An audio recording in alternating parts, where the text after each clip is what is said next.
Qu'on le veuille ou non, les déchets existent. Ce podcast vise à transformer cette réalité en une opportunité de développement durable. Waste for Sustainability est la voix du secteur déchets français pour promouvoir une gestion responsable des déchets partout dans le monde, tout en accompagnant la transition vers une économie plus sobre et plus circulaire. Pourquoi est-ce important ? Parce que ce que nous faisons d'un côté de la planète affecte le climat, la biodiversité et la santé partout ailleurs.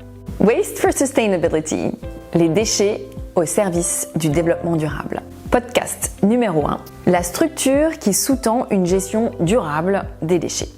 Bienvenue à notre invitée aujourd'hui, Alexandra Montero.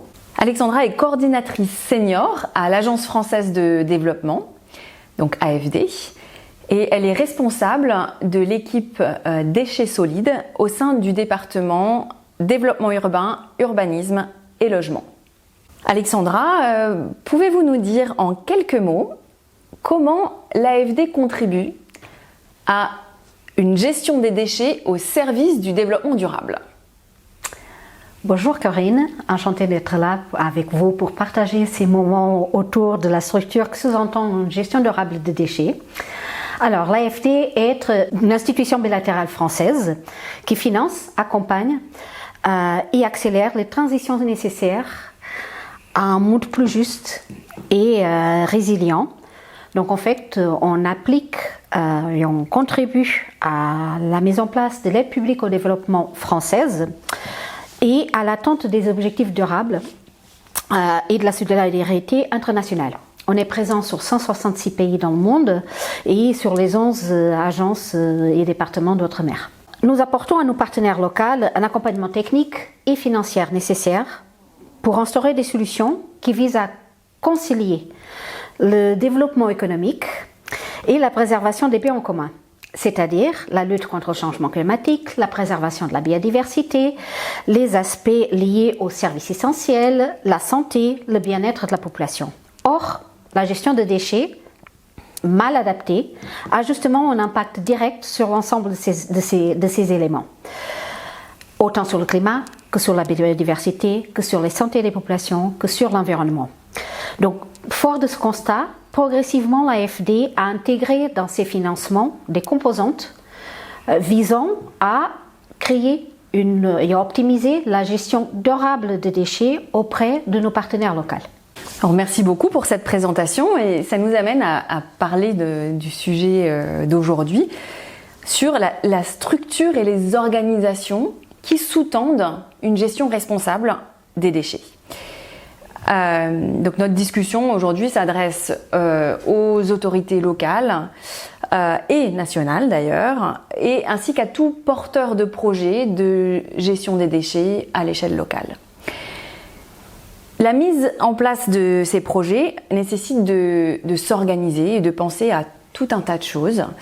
Donc c'est ces éléments-là que nous allons discuter ensemble aujourd'hui. Avant qu'on commence notre discussion, j'aimerais par contre poser le contexte sur ce qu'on appelle la hiérarchie de traitement des déchets qui est reconnue au niveau international. Donc la priorité numéro 1, c'est la prévention, c'est-à-dire toutes les initiatives qui visent à éviter la production de déchets ou à réduire leur volume.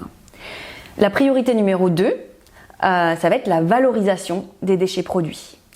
L'idée est de maximiser la réutilisation, le recyclage de matière, la récupération d'énergie, et tout cela dans un contexte où ça peut être fait de manière sûre pour les personnes et pour l'environnement et adapté au contexte local.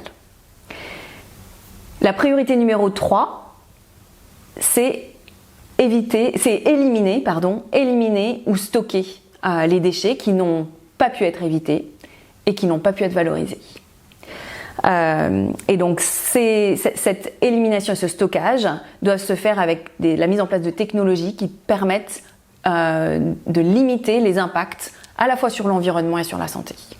Donc les autorités locales, en général municipales, héritent souvent de la tâche de gérer localement les déchets dits ménagers et assimilés. Alors, Que sont ces déchets? Ces déchets sont ceux produits par les habitants, ceux issus de l'action de la propreté des villes et ceux des petits commerces de proximité. Donc comment les autorités locales gèrent-elles cette tâche? C'est un vrai sujet. Je pense qu'il y a deux éléments de réponse que je pourrais apporter. Dans la majorité de nos pays d'intervention de l'AFD, mais en fait c'est les pays qui sont les moins avancés à des pays émergents, les collectivités locales ne sont pas en mesure de gérer seules cette thématique d'une manière où ils puissent avoir une soutenabilité financière propre.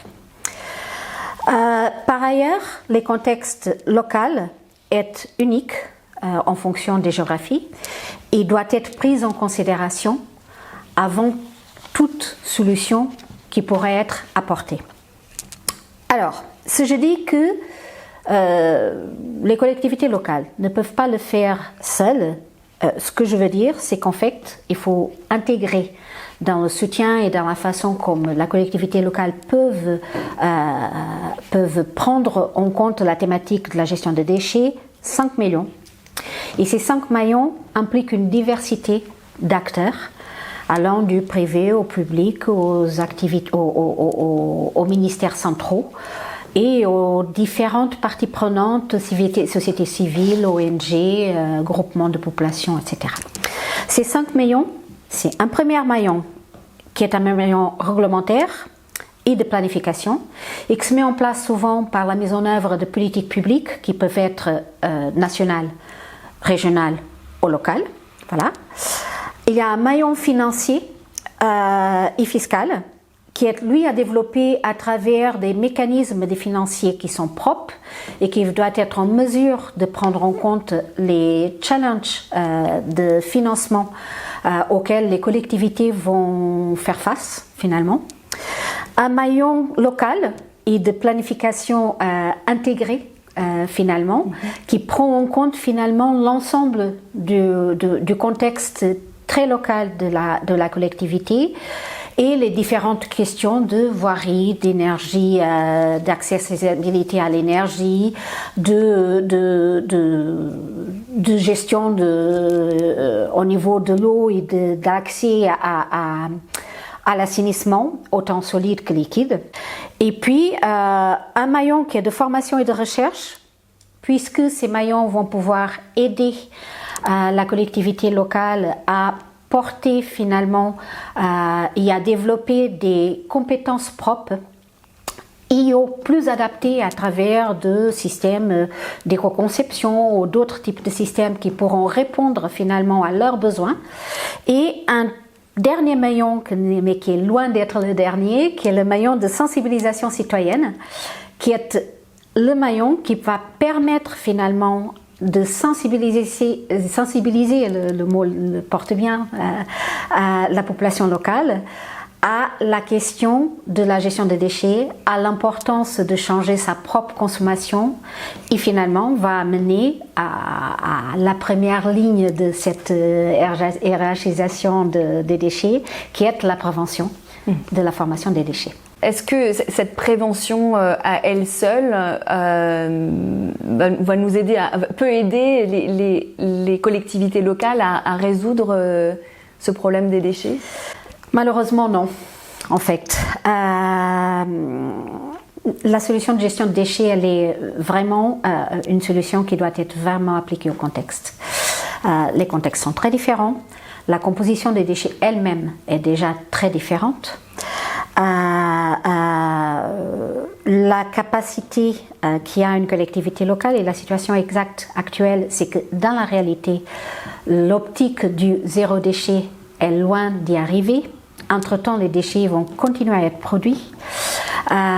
Et ce qui veut dire qu'il faut le prendre de manière intégrale, y intégrer, en prenant en considération aussi les besoins qu'il va avoir d'optimiser les collectes, d'optimiser les modes de traitement, d'adapter les valorisations et les recyclages, de pouvoir apporter de la compétence technique et surtout de l'assise financière et des mécanismes financiers qui vont permettre de pouvoir avoir des solutions qui sont pérennes dans la longueur et que finalement ne s'arrêtent pas à la fin de la construction d'une infrastructure, de la mise en place d'un système de collecte par manque de moyens, tout simplement. Ouais. Donc la prévention est importante, mais en particulier dans ces pays émergents, il faut bien réfléchir à l'ensemble du système de gestion des déchets pour que tous ces déchets qui existent et qui ne sont pas valorisés ou évités puissent être traités sans impacter l'environnement, ou avec un impact minimal. C'est bien ça. Et il faut travailler sur l'ensemble de la chaîne de déchets, dans son ensemble, depuis leur production jusqu'à leur élimination, en intégrant le remploi et la valorisation, parce qu'aujourd'hui, la prévention de déchets à elle seule ne sera pas en capacité d'apporter la réponse nécessaire à une situation qui est déjà existante au niveau des collectivités locales. Et comme je le disais tout à l'heure, avant d'arriver à un hypothétique zéro déchet, puisque c'est compliqué de parler de zéro déchet, mais plutôt de zéro gaspillage, ça serait plus adapté que zéro déchet, il faut avoir des systèmes de valorisation, de transformation, de réception des déchets et aussi de collecte auprès des populations qui puissent couvrir l'ensemble du territoire et apporter une solution adaptée, pas trop complexe. Donc merci beaucoup pour ces éclairages. Je retiens qu'on a 5 maillons qui soutiennent le travail des collectivités locales pour leur mise en œuvre de la gestion des déchets. Ces 5 maillons, c'est un maillon réglementaire et de politique publique. Deuxième maillon, le maillon financier. Troisième, la planification locale intégrée et stratégique. Le quatrième, la formation et la recherche. Et le cinquième, la prévention. Je propose que dans la suite de cette discussion, on s'intéresse d'un petit peu plus près à chacun de ces maillons.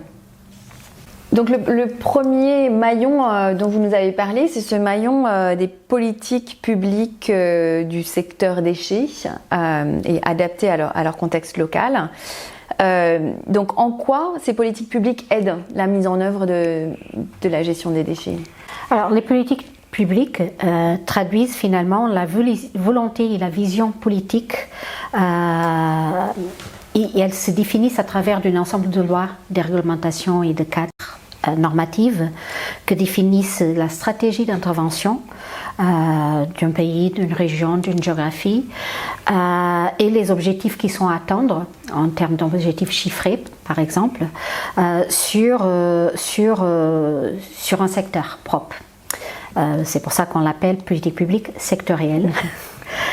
Dans le secteur des déchets, elle vise à clarifier la gouvernance et le partage de rôles et de responsabilités entre chaque acteur, c'est-à-dire les acteurs publics, les acteurs privés, les sociétés civiles, et voire même la part qui est amenée par les citoyens finalement à travers de la réduction. Elle vise aussi à définir les moyens et les ressources administratives et financières qui vont être nécessaires pour appliquer ces politiques publiques. Par exemple, en introduisant des incitations financières avec des responsabilités élargies du producteur, avec des situations de ce type-là, et à définir des normes et des exigences minimales sur la protection de l'environnement et de la santé à travers des guides techniques pour la mise en œuvre, le suivi et l'évaluation. Je donne un exemple concret, rapide. En Albanie, l'AFD et la Banque mondiale développent des politiques publiques sectorielles qui intègrent, pas exclusivement, mais qui intègrent le secteur des déchets solides et dans lequel les objectifs sont justement de développer la prévention et la réduction de la dégradation environnementale dans le cadre de la rentrée de l'Union européenne et du chapitre 27. Or, à travers de ces politiques publiques, il y a l'interdiction de plastique à usage unique et il y a la mise en place de le principe du pollueur-payeur avec la responsabilité élargie du producteur. Elle est accompagnée par une loi sur la gestion des déchets avec l'application et le développement de l'économie circulaire. Ça, on y est clairement dans un objectif politique publique. Globalement, le constat, c'est que ces politiques publiques existent dans la plupart des endroits, mais peut-être que la question est sur leur mise en application finalement au niveau local. Et il semble que en fait, c'est là qu'il y a des difficultés sur la mise en application locale de ces politiques publiques. Et est-ce que ce ne serait pas souvent dû à des problèmes de financement ? C'est-à-dire que finalement, cette mise en application, elle nécessite des financements dédiés. Ça nous amène en fait à votre deuxième maillon que vous nous présentiez tout à l'heure. Donc, est-ce que vous pourriez nous en dire plus sur ces questions de financement ? Alors, les mécanismes de financement de la gestion des déchets, c'est des mécanismes complexes puisqu'ils visent à avoir une approche de recouvrement des coûts et que la gestion des déchets est avant tout un problème de sanitaire en fait, c'est un problème c'est un service essentiel en tant que tel et ce n'est pas, contrairement à ce qu'on peut souvent indiquer dans certaines régions, quelque chose qui a une valeur marchande pure. Alors il y a des parties qui vont avoir une valeur marchande mais pas l'intégralité dans son ensemble. Donc un mécanisme de financement recouvre l'ensemble des coûts doit se faire par une combinaison de modèles économiques qui combinent d'une part les produits de vente, des produits qui vont être valorisés, recyclés, l'énergie, la valorisation matière, d'autre part des actions sur la fiscalité locale avec les taxes de ressources ménagères ou d'autres types de fiscalité locale, qui va être aussi apporté avec et accompagné par des mécanismes de financement liés au principe de pollueur-payeur, dont j'en parlais tout à l'heure, et parfois aura besoin aussi d'être accompagné par des subventions de l'État. Si on intègre la gestion des déchets dans son ensemble, difficilement on arrive à avoir un recouvrement total des coûts uniquement par la revente des valeurs. Merci beaucoup pour cet éclairage sur l'aspect financement, c'est vraiment très intéressant. Ce que j'entends, c'est qu'il existe finalement plusieurs mécanismes qui peuvent se mettre en place à différents niveaux pour arriver à un recouvrement total des coûts d'opération, en tout cas. Mais que ces mécanismes, finalement, et leurs modalités d'application surtout, doivent être pensés dès le départ dans le cadre réglementaire et de politique publique qui est défini pour, du coup, permettre ces mécanismes et le financement des autorités en charge de la gestion locale des déchets. Et puis peut-être aussi, finalement, c'est cette notion d'ambition réaliste qui est intéressante à poser. Quand vous disiez, voilà, la valeur des déchets ne peut pas tout financer. Voilà, ça fait partie de ces ambitions réalistes, de comprendre où on en est et de poser des ambitions réalistes pour progresser petit à petit vers des objectifs atteignables les uns après les autres. Voilà. Tout à fait. Ces mécanismes de financement, ils vont couvrir les coûts d'opération, mais ils vont aussi couvrir, sauf dans des cas où il y a des financements internationaux qui sont des cas particuliers, sauf ces cas-là, le reste, ils vont aussi couvrir les coûts de construction, de mise en œuvre et d'équipement. L'ensemble a une valeur nette, claire, et contrairement à ce que j'ai beaucoup entendu dire dans le mot ordure, il y a or et dur, c'est utopique. Si on en parle de l'ensemble des chaînes, il y a des valeurs qui auront une valeur, d'autres que non, très clairement. Si on intègre dans son ensemble, dans la mise en place de l'élaboration de ces politiques publiques et de ces cadres réglementaires, ces mécanismes doivent être dès le départ définis, prévus, de façon à qu'ils puissent être suivis, évalués et mis en application, en garantissant une pérennité finalement des systèmes de gestion qui vont être mis en place localement. Donc en fait, une bonne loi est une loi qui prévoit dès sa conception des orientations et des modalités de financement pour son application ultérieure auprès des collectivités locales. Donc ces objectifs doivent être réalistes et ne doivent pas être trop ambitieux, de façon à permettre que les collectivités puissent progressivement s'approprier de ces challenges finalement et les intégrer dans son fonctionnement. global. Que soit-il à travers de ses capacités techniques et financières et de ressources financières, mais aussi sur ses ressources humaines et matérielles.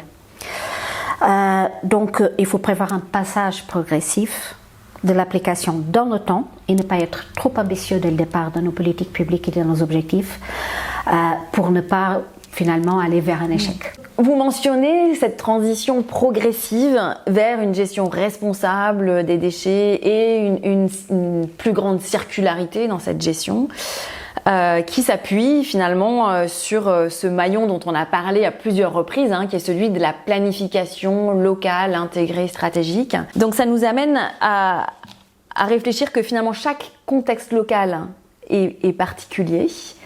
Et que les solutions doivent probablement être adaptées à chaque contexte local, on l'a dit à plusieurs reprises. Dans ce contexte, quel est le rôle que vous voyez à la formation et la recherche pour permettre la mise en œuvre de projets locaux de gestion des déchets? Alors, l'AFD, à travers de son rôle de soutien essentiellement aux acteurs publics locaux, soit-il central, soit-il local, n'est pas au centre des actions de recherche et de formation qui sont amenées par d'autres types d'acteurs en tant que tels. Néanmoins, on fait un accompagnement auprès des autorités centrales et locales par des actions de sensibilisation, dont on a déjà parlé, sur l'objectif de réduire la production de déchets, et une formation sur les questions mises en œuvre opératoires des infrastructures qui peuvent être appuyées. Malgré ça, ce rôle de la formation et de la recherche est essentiel. Essentiel pour la suite, essentiel pour l'adaptation au contexte local. Et donc, il doit être apporté par des institutions qui sont spécialisées sur la formation, de façon à faire monter la compétence locale sur les différentes thématiques. Ou à travers des universités, ou à travers des centres de formation qui sont spécialisés sur la thématique. Il y a des actions de recherche appliquées que elles sont critiques pour faire évoluer les solutions qui sont adaptées à des contextes et faire développer aussi l'éco-conception, qui est un point majeur actuellement sur la possibilité de valorisation et de transformation de déchets et donc la réduction des déchets en tant que tel. Ça, c'est quelque chose qui est plus apporté par le secteur de la recherche ou de l'industrie en tant que telle seule.